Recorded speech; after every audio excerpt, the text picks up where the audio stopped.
I never thought my entire life could collapse in a single evening. But it did, the night my secret was broadcast on every local news channel. My face, my name, my parents' perfect reputation, all exposed. I remember sitting in front of the television, frozen. The headline read, "Adopted Daughter's Hidden Past Surfaces, the Carver Family Scandal." My mother's voice echoed in my head. "Lena, remember, respect is all we have." And just like that, ours was gone. People used to say we were the picture of elegance, the kind of family others envied. But no one saw the cracks beneath our smiles, the way my mother flinched whenever someone mentioned my childhood, or how my father's eyes hardened whenever I asked too many questions. I thought they were protecting me. I thought they loved me enough to shield me from pain. But now, as the world whispers and my family hides behind closed doors, I can't stop asking myself, what were they really protecting? Because the truth isn't that they saved me. It's that they buried me. People often say we looked like a perfect family. The Carvers, the smiling faces in the church pew every Sunday, the polite waves from our front porch, the flawless family photos framed along the staircase. To everyone else, we were warmth and unity. But inside those walls, love had a pecking order, and I was always last in line. My mother, Evelyn, ran our home like a stage production. Every cushion in place, every word rehearsed. She'd host charity luncheons where she'd say, "A respectable family never lets outsiders see the cracks." My father, Richard, agreed with every nod, more concerned with the family's name than the family itself. Then there was Mara, my younger sister, the golden one. She didn't have to earn affection, it came to her naturally. One smile from her, and my mother would melt. At family dinners, Mara's stories filled the room. Her new dress, her promotion, her plans. I'd sit quietly, waiting for a question that never came. When I did speak, my father would glance at his watch, and my mother would say, "That's nice, dear," before turning back to Mara. I laughed when they laughed. I smiled when they smiled. Pretending I belonged became my talent. One night, after another picture-perfect dinner, I found my mother in the hallway adjusting the portraits. I noticed mine had been moved slightly out of frame. "It's just the lighting," she said with a nervous smile. But I saw it, the small, deliberate distance between me and the rest. Despite everything, I kept trying. I started a small design business, hoping they'd be proud. I wanted to show I could build something of my own. But when Mara announced her engagement to a successful banker, my mother threw a lavish party that made my quiet achievements invisible. She called Mara the pride of our family. I clapped like everyone else, swallowing the ache in my chest. Sometimes, my Aunt Deline would pull me aside after gatherings. "You don't have to prove yourself, Lena," she'd whisper. "They see what they want to see." I never understood her tone. It was heavy, knowing, almost guilty. There were moments, too, when silence said more than words. The way my father tensed when strangers asked how long my parents had been married before I was born. The way my mother's eyes darted whenever someone mentioned old photographs. I brushed it off. Families have secrets, I told myself. Every family does. But deep down, something didn't add up. One rainy afternoon, I went searching for an old photo album to make a gift for my parents' anniversary.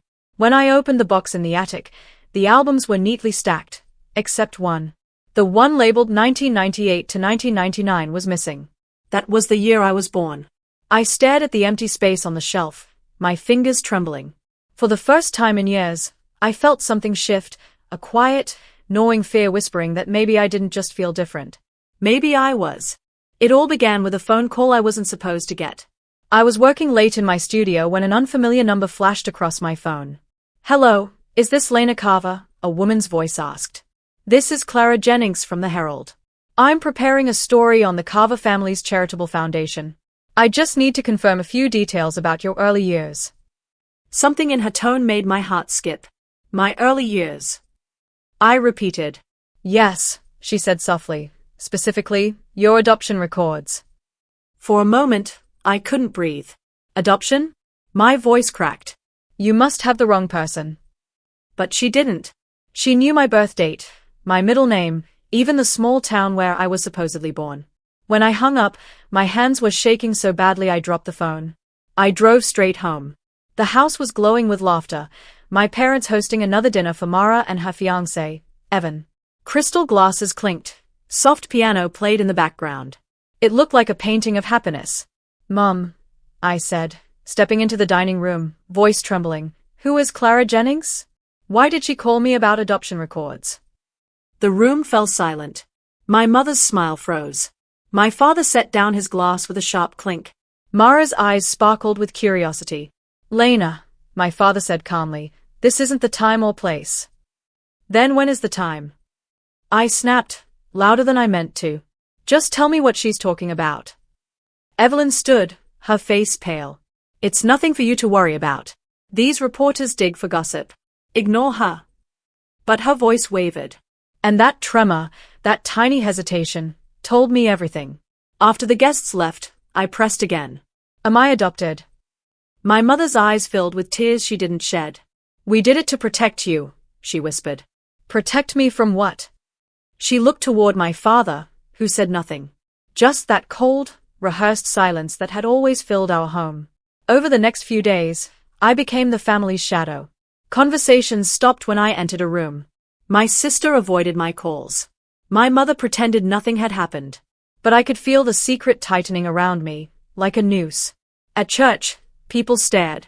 I overheard whispers. Did you hear? The older daughter isn't really theirs. I wanted to scream. Instead, I smiled through gritted teeth, pretending it didn't hurt. That evening, Mara came to my room, uninvited. She leaned against the doorway, arms crossed. You're making things worse, you know, she said. Mom's heart can't take this kind of stress. I'm just asking questions, I said. You're ungrateful, she snapped. They gave you everything, the house, the name, the life. Maybe you should stop digging before you ruin what's left of it. Her words burned. So it's true then?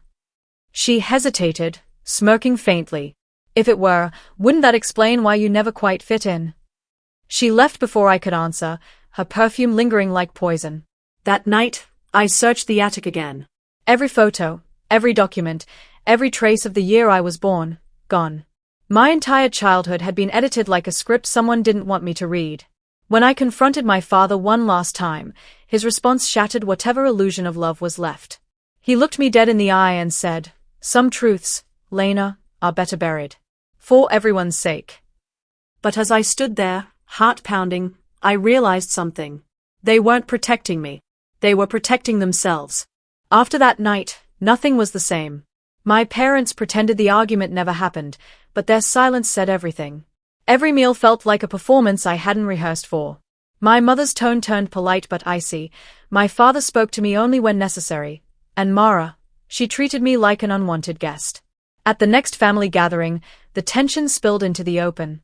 It was my parents' anniversary, a grand event at the country club, filled with their closest friends, reporters, and socialites. I arrived early, hoping maybe I could still fix things. I brought a hand-painted portrait of them as a gift, something meaningful. My mother barely looked at it. "Oh, Lena," she said lightly, "you really didn't have to. We already have a professional photographer." Her friends chuckled politely. My stomach tightened. Mara swept in minutes later, radiant in gold. "You look tired," she whispered to me, smiling sweetly. "Maybe you should sit this one out before you embarrass yourself." During dinner, my father gave a speech about family legacy and bloodlines. His words felt deliberate, like tiny knives wrapped in politeness. I forced a smile while guests nodded approvingly. Then one of them, a woman from the local paper, turned to me and asked casually, "So, Lena, are you helping manage the foundation too?" Before I could answer, Mara laughed. "Oh, Lena's more of a creative spirit," she said. "She does little art things." The table laughed. My mother didn't stop them. I wanted to disappear. Later that night, while clearing the plates, I overheard my mother whispering to a friend near the bar. "She's been difficult lately," she said. "Ever since that reporter called. We just don't know what to do with her." Those words hit harder than any slap could. I wasn't their daughter anymore, I was a problem to manage. After the party, I confronted my mother in the hallway. "Why would you say that about me?" I asked. She looked startled, then sighed. "Lena, you've always been sensitive. Don't twist my words." "Sensitive," I repeated, voice trembling. "You're ashamed of me, admit it." Her eyes flashed. "You don't understand what we sacrificed to give you this life. You should be grateful." Grateful.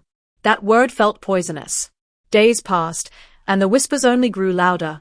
A neighbor stopped me outside the grocery store and said, "Family secrets never stay hidden forever."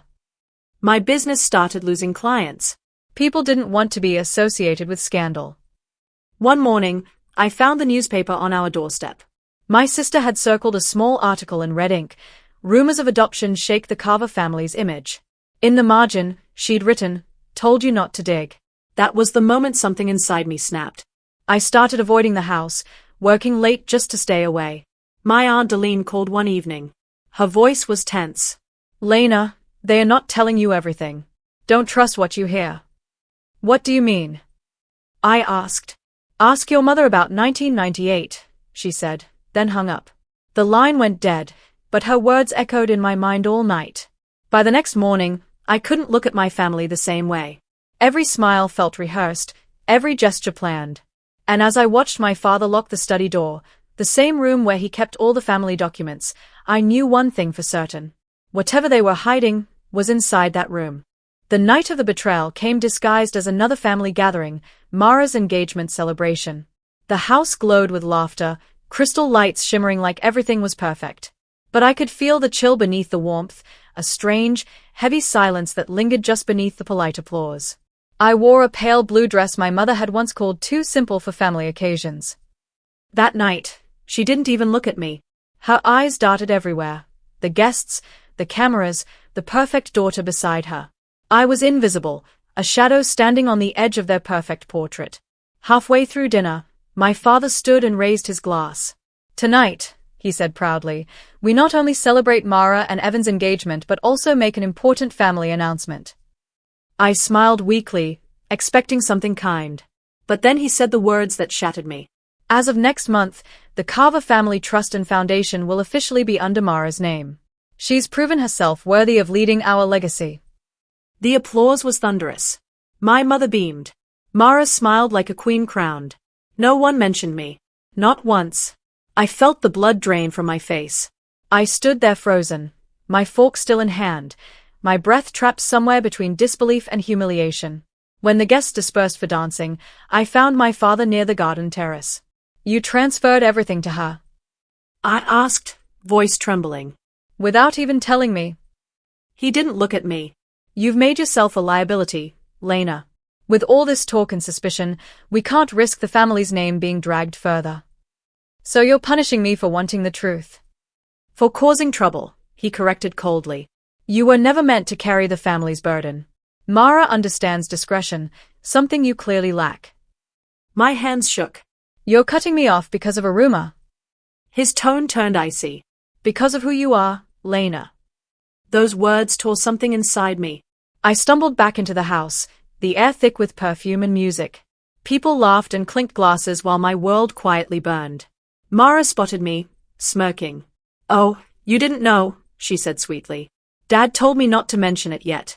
"But don't worry, you're still part of the family, in spirit." Her voice was dripping with cruelty. "You always wanted to be seen, didn't you? Well, now everyone's looking." I didn't understand until I saw people checking their phones. Whispers spread fast. Photos, screenshots, an online post had gone viral. Someone had leaked adoption documents. My name. My supposed birth parents. Everything. And the source, Mara's email address. I confronted her in the hallway, my chest heaving. "You did this." She tilted her head. "Maybe the world deserves to know the truth, sister." I could barely speak. "You've ruined my life." She laughed softly. "No, Lena. You were never meant to live this life." I ran upstairs, slamming the door, trembling as my phone exploded with messages, reporters, friends, even old classmates. "Is it true? Are you adopted? Why didn't you tell anyone?" I felt stripped bare. The Carver's reputation remained spotless, because all blame fell on me. The ungrateful one, the unstable one, the liar. Days passed in silence. My parents refused to answer my calls. My mother told the press I was going through a difficult phase. My father released a statement denying the leak. And Mara? She went on vacation with her fiancé, smiling for the cameras. I sat alone in my apartment, staring at the walls, every trace of family stripped from my life. Clients cancelled contracts. Old friends stopped calling. Even neighbors looked away. One night, I walked past the Carver mansion. Through the window, I saw them, laughing, glasses raised, celebrating another event. My mother's hand rested proudly on Mara's shoulder. My father smiled like nothing had ever happened. I realized then, they had erased me completely. The humiliation was unbearable. But beneath it, something else began to burn. Quiet, sharp, unstoppable. It wasn't sadness anymore. It was fury. I thought of every time I'd stayed silent, every time I'd smiled through the pain, every time I'd begged for love that was never meant for me. And in that moment, I knew they had taken my name, my dignity, my past. But what they didn't know was that I still had something they couldn't control. The truth. I whispered it out loud, my voice trembling but certain. They buried me alive in their lies. Now it's my turn to dig them up. That was the night the betrayal ended, and the revenge began. After the betrayal, I spent nights like a machine, furious but precise. Grief sharpened into a strange kind of clarity. The early panic faded and something colder stepped in: purpose. If they thought they could erase me with a rumor and a press release, they'd never guess I'd learned to weaponize the truth itself. I started small. I cleaned out every corner of my life that belonged to them: old photos, signed cards, every reminder that I once begged to belong. Then I used what remained: memory, stubbornness, and a single stubborn aunt who wouldn't be silenced. Aunt Deline met me in a diner, slid a sealed envelope across the table, and said nothing. Inside were letters, receipts, a faded hospital bracelet scan, names that didn't match the story my parents sold to the public. Her voice was low when she leaned in. They never meant to protect you, Lena. They protected a name. You want proof? Start here. I folded the papers into my coat like contraband. I called Clara first. If you want the truth, you'll need more than gossip, she said when I met her in a coffee shop, eyes already hungry for a story. You need documents. You need a trail. She tapped her phone. I can dig into donation records, internal emails. I can get sources to talk. Her confidence felt like sunlight through frost. Then I found Dean. You're asking for a legal scorched earth approach, he warned, sliding a stack of case law across his office desk. Subpoenas, FOIA requests, chain of custody for documents. It's messy. It's risky. I remember replying, risky is the point. He studied me, then nodded. You have one advantage: they make mistakes when they think they're untouchable. We built the plan like engineers plotting a bridge. Step 1, legal. File motions to obtain sealed adoption and foundation documents, force depositions. Step 2, journalistic. Clara would cultivate whistleblowers inside the foundation and reach out to a former employee who'd been let go under suspicious circumstances. Step 3, social. Assemble a timeline and archive of proof to release all at once, calibrated so their denials would look like lies against a mountain of evidence. But this was personal. I wanted them to feel the same public collapse they'd tried to pin on me. Not for cruelty alone, but for reclamation. I would show the world how the Carver name had been preserved by forging identities, by hiding deaths, by manipulating boards and buying loyalty. I wanted their faces in the frame when the truth landed, so they could watch their own empire fall. The plan needed a spectacle, a place where the world's eyes belonged to them. The annual gala, the foundation's crown jewel, was perfect. Everyone who mattered would be there: donors, reporters, the social circle that had fed my parents' illusion for decades. If everything went right, the gala would be the moment the Carver's polished story turned to dust. Late nights became evidence-gathering marathons.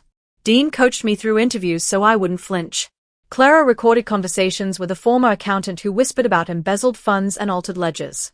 Aunt Deline kept bringing me tiny, explosive details: a notarized signature that didn't match, a counselor who'd been paid to keep quiet. Each piece felt like a shard of glass I could throw through their picture window. But with every step, the plan felt more dangerous.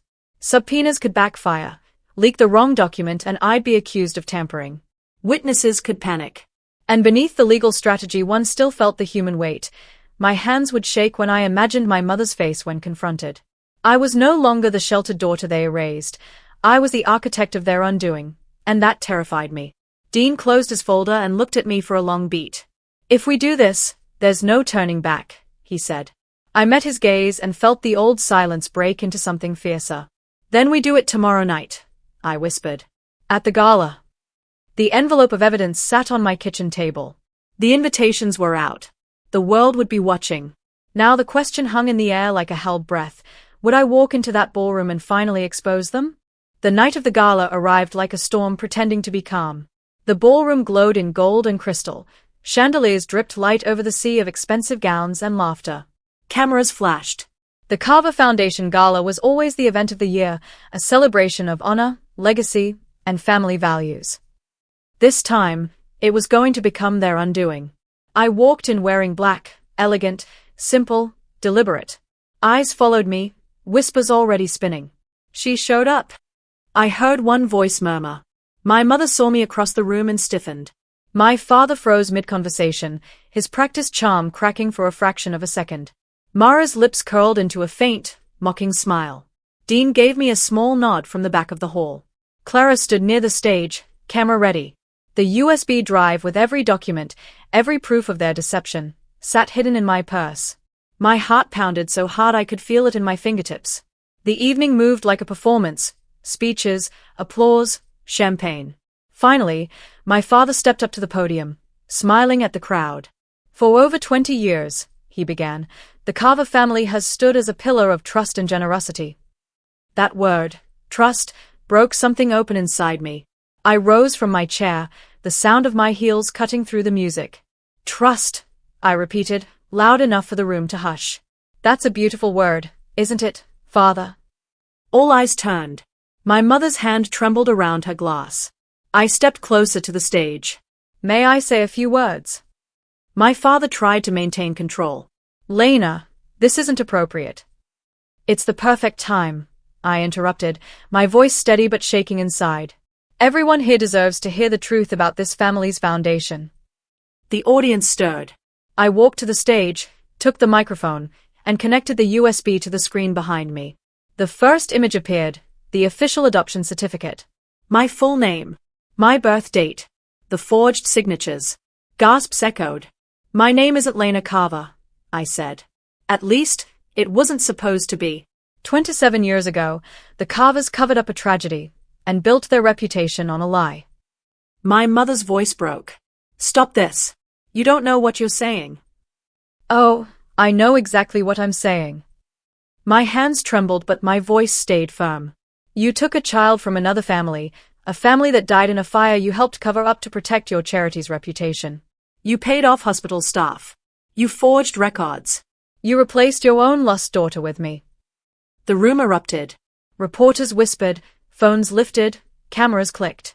My father tried to take the microphone. This is slander, he shouted. No, I said, glaring at him. This is justice. Clara projected more documents, donation ledgers, forged board statements, even letters between my parents and a judge who sealed my case.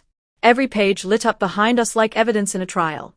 You didn't protect me, I said, voice breaking now. You erased me. You built your empire on a lie and made me live inside it. My mother covered her face, sobbing silently. Mara backed away, pale, trembling. You ruined us, she whispered. No, Mara, I said softly, turning toward her.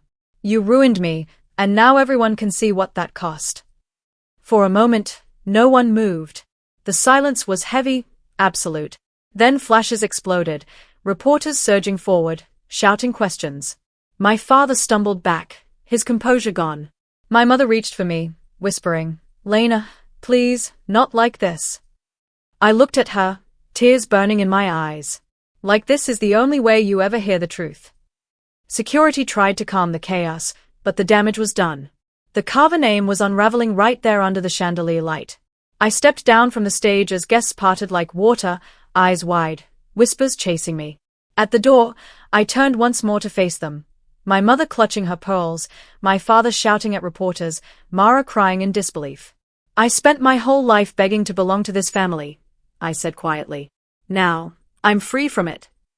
And as the flashbulbs burst behind me like fireworks, I walked out into the cold night air, leaving their empire of lies to collapse behind me. The truth had finally been spoken, and it was louder than their name could ever be. When the lights dimmed and the noise faded, silence finally found me. It wasn't the kind of silence that hurts, it was the kind that heals. For the first time in my life, no one was telling me how to behave, how to smile, how to stay quiet. The lies that had trapped me for years were gone, scattered in the echoes of a ballroom that would never forget my name. The next morning, the headlines were everywhere. The Carver Empire exposed, decades of deception uncovered. The photos were brutal. My father's shocked face mid-yell, my mother's trembling hands, Mara's tears glistening under the chandelier. Every outlet wanted an interview. Every stranger wanted my side. But I didn't speak. Not yet. Truth doesn't need to scream. It already knows how to echo. Within days, the Foundation's board suspended my father. Donors withdrew, journalists uncovered more, bribery, forged grants, false charity work.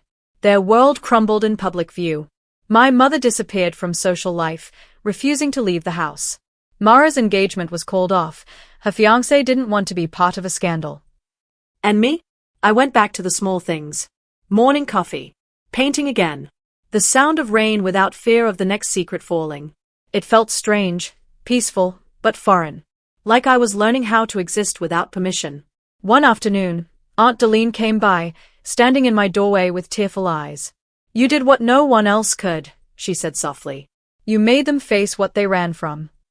I didn't want revenge, I told her quietly. I just wanted my name back. She smiled sadly. And now it's yours. In the weeks that followed, I decided to use the very scandal they created to do something good.